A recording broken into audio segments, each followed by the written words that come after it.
এখন থেকে কুমড়োর বীজ ফেলে না দিয়ে বানিয়ে নিন কুমড়োর বীজের এই সুস্বাদু পদটি, যা গরম ভাতে অপূর্ব লাগে খেতে।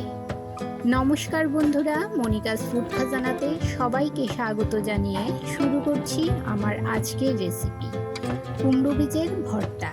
পুরনো দিনের হারিয়ে যাওয়া একটি রেসিপি। ব্যস্ত জীবনে কেউ আর এখন এই ধরনের রান্না তৈরি করে খান না। আগেকার দিনে দিদা ঠাকুমারা এই ধরনের রেসিপি তৈরি করতেন। কোনো এক ছুটির দিনে হাতে সময় নিয়ে কুমড়োর বীজ ছাড়িয়ে রাখলে যে কোনো সময় রান্না করে খেতে পারেন কুমড়োর বীজের অনেক লোভনীয় রেসিপি। কুমড়োর বীজের অনেক ধরনের রেসিপি তৈরি করা যায়।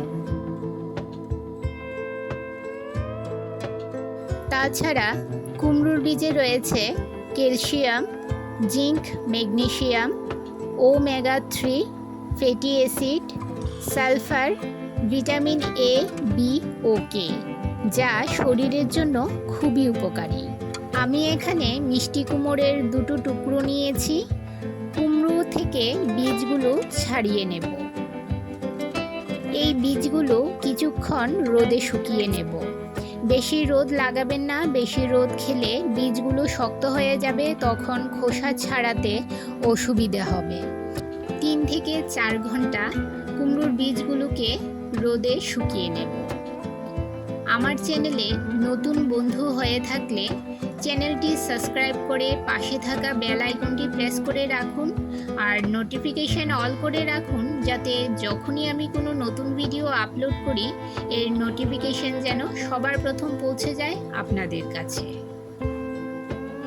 3 থেকে 4 ঘন্টা বীজগুলো রোদে শুকিয়ে নিলাম।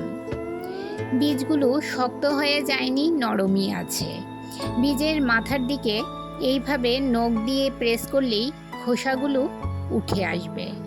দেখুন কত সুন্দরভাবে খোসাগুলো উঠে আসছে। যদি রোদ বেশি লাগানো হতো তাহলে খোসাগুলো তুলতে খুবই অসুবিধে হতো। দেখুন কত সুন্দরভাবে বীজগুলো নরম থাকায় কত সুন্দরভাবে খোসাগুলো উঠে আসছে। এভাবে আমি সমস্ত কুমড়ো বীজের খোসা ছাড়িয়ে নেব। নতুন বন্ধুদের উদ্দেশ্যে একটা কথা বলতে চাই। বন্ধুরা যারা আমার ভিডিওতে আসছেন, চ্যানেলে আসছেন, আমার ভিডিও দেখছেন, তারা যারা নতুন বন্ধু হয়েছেন, কেউ ভিডিওর নিচে বন্ধু হয়েছি, পাশে আছি এরকম কিছু লিখবেন না। আপনারা আমার কমিউনিটিতে গিয়ে যা বলার বলতে পারেন। আমি আপনাদের কমেন্টগুলো কমিউনিটি থেকে দেখে আপনাদের ব্যাক দেব। এই যে দেখুন বন্ধুরা, কুমড়োর বীজগুলো ছাড়িয়ে নিয়েছি, সমস্ত কুমড়োর বীজ।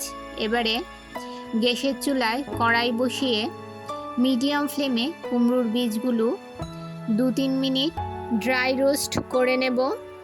এভাবে কুমড়োর বীজ রোস্ট করে শুকনো খোলায় এভাবে ড্রাই রোস্ট করে নিয়ে আপনারা মিক্সচারে গুঁড়ো করে একটা এয়ারটাইট কন্টেনারে রেখে দিতে পারেন। তাহলে আপনারা যে কোনো সময় কুমড়োর বীজের নানান রকম রেসিপি তৈরি করে খেতে পারবেন। বীজগুলো রোস্ট করে নেওয়া হয়ে গেছে। গরম থাকা অবস্থায় এই কুমড়োর বীজগুলো বেটে নিতে হবে। আজকে এই কুমড়ো বীজের ভর্তাটি আমি আগে কখনো তৈরি করিনি।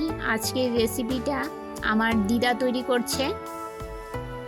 4-5টা শুকনো লঙ্কা ড্রাই রোস্ট করে দিয়েছি, আর এখানে দিয়েছি 1 চামচ হলুদ সর্ষে। এবারে অল্প অল্প জল দিয়ে দিদা এই সমস্ত উপকরণগুলো বেটে নিচ্ছে। বন্ধুরা, আমার চ্যানেলের রেসিপিগুলো যদি আপনাদের ভালো লেগে থাকে তাহলে লাইক, কমেন্ট ও সাবস্ক্রাইব করে আমার পাশে থাকবেন। আমাকে আরও অনেক দূর এগিয়ে নিয়ে যেতে সাহায্য করবেন। আর যদি রেসিপিগুলো বেশি ভালো লেগে থাকে তাহলে শেয়ার করতে পারেন আপনাদের আত্মীয় ও বন্ধুদের কাছে। এখানে দিয়ে দেওয়া হলো 1 টেবিল চামচ পরিমাণ কুমড়ো বীজের পাউডার। এই পাউডারটা আগেই ঘরে তৈরি করা ছিল। আর দিয়ে দেওয়া হলো একটা মিডিয়াম সাইজের পেঁয়াজ, টুকরো টুকরো করে কেটে দিয়ে দেওয়া হয়েছে। সমস্ত উপকরণগুলো খুব ভালো করে মিহি করে বেটে নিতে হবে। গরম ভাতের সঙ্গে কুমড়ো বীজের যদি এই রকম একটা রেসিপি থাকে তাহলে নিমেষেই শেষ হয়ে যাবে এক থালা ভাত। এবারে এতে দেওয়া হলো 1 চামচ নুন। নুনটা যেহেতু একটু খড়খড়া তাই বাটতে সুবিধে হবে। একসঙ্গেই বাটার মধ্যে নুনটা দিয়ে দেওয়া হলো। সব কিছু খুব ভালো করে মিহি করে বেটে নিচ্ছে। আমার আজকের কুমড়ো বীজের রেসিপি আপনাদের কেমন লাগলো অবশ্যই কমেন্ট করে জানাবেন বন্ধুরা। তাহলে বন্ধুরা আজকে এই পর্যন্তই। আবার দেখা হবে আরেকটি নতুন ভিডিওতে নতুন রেসিপি নিয়ে। সবাই ভালো থাকবেন, সুস্থ থাকবেন।